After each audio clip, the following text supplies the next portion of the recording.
Halo, Assalamualaikum warahmatullahi wabarakatuh. We are from 5 group. My kelompok is Deris Dewi Rosiani and I am Andana Raini. I want to explain about pasif. Pasif itu, pasif voice digunakan ketika fokus kalimat lebih pada tindakan atau hasil daripada subjek yang melakukan tindakan tersebut, dan subjek kalimat dalam pasif voice biasanya menerima tindakan tersebut, bukan melakukannya. Nah, teman-teman di sini juga sudah tertera ya rumus dari past voice, yaitu udah terbagi menjadi dua, ada past simple dan ada past continuous. Di sini ada rumus dari past simple, yaitu ada subject plus was atau were, dan ada past participle atau verb 3. Dan di sini juga ada rumus dari past continuous, yaitu subject plus were atau were, ada being plus past continuous past participle atau verb 3. Contoh dari past simple yaitu ada aktif, yaitu ada she wrote the letter. Lalu di pasifnya itu ada the letter written by her.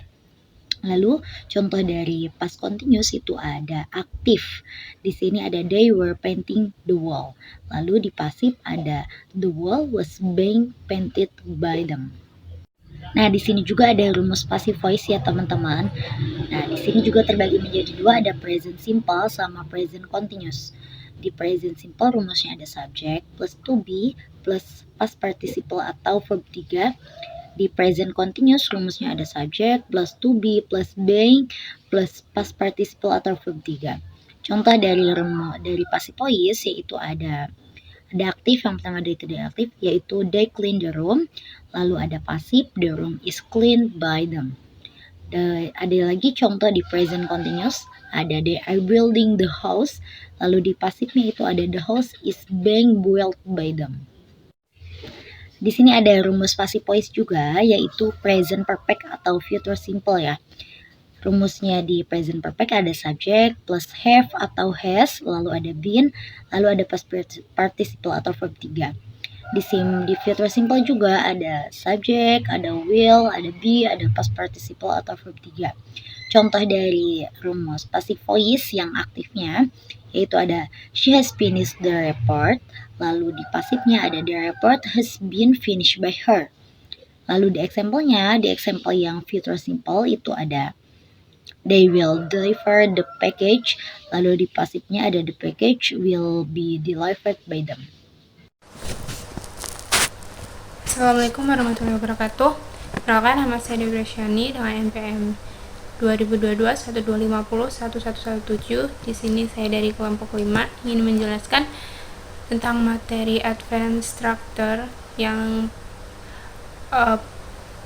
pasif dan kausatif. Di sini saya akan menjelaskan yang kausatif. Jadi, pengertian kausatif adalah digunakan ketika subjek tidak melakukan suatu tindakan sendiri, tetapi meminta orang lain untuk melakukannya. Nah, dalam kalimat kausatif, kita sering menggunakan kata kerja have atau get. Di sini ada beberapa rumus kausatif. Yang pertama yaitu pakai have. Rumusnya itu have plus object plus passive participle atau verb 3. Dan itu digunakan untuk situasi di mana subjek meminta orang lain melakukan sesuatu.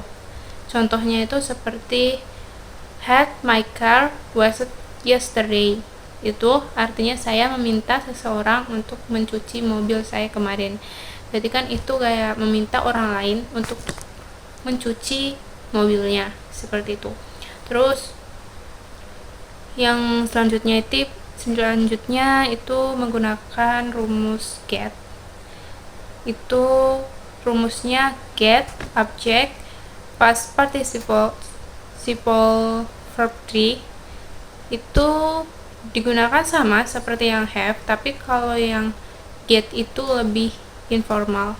Jadi kayak contohnya he got his house painted last week. Jadi artinya dia minta seseorang untuk mengecat rumahnya minggu lalu. Sama seperti have, dia minta orang lain untuk melakukan sesuatu, yaitu mengecat rumahnya itu minggu lalu, tapi ini lebih ke informal. Terus yang ketiga itu ada rumus kausatif yang menggunakan make. Ini rumusnya seperti make plus object plus bar infinitive itu verb 1. Kalau tadi have sama get itu pakai verb 3, kalau ini make pakai verb 1. Jadi ini tuh digunakan untuk menyuruh seseorang tapi secara paksa. Jadi contohnya, she made him clean the room. Jadi dia memaksa dia untuk membersihkan kamar. Jadi itu kayak kalimat suruhan tapi kayak paksa gitu. Selanjutnya itu yang terakhir ini adalah let. Rumusnya let plus object plus bar infinitive atau verb 1. Ini tuh digunakan untuk mengizinkan seseorang melakukan sesuatu. Kalau tadi make itu untuk menyuruh seseorang secara paksa, kalau let itu untuk mengizinkan seseorang melakukan sesuatu. Contohnya, he let me use his phone. Jadi kayak dia mengizinkan saya untuk menggunakan ponselnya. Jadi seperti itu. Nah, yang terakhir, ini adalah perbedaan antara passive voice dan causative. Nah, kalau passive voice ini fokusnya tuh pada tindakan yang dilakukan kepada subjek atau pelaku tindakan itu seringkali tidak disebutkan. Kalau passive voice itu kan kita sering dengarnya tuh pelaku tindakannya tuh sering tidak diketahui. Nah, kalau causative ini berbeda sama pasif. Kalau causative ini subjek meminta orang lain untuk melakukan sesuatu. Jadi pelaku tindakan itu udah jelas disebutkan. Jadi seperti itu. Terima kasih atas perhatiannya. Akhirnya, wassalamualaikum warahmatullahi wabarakatuh.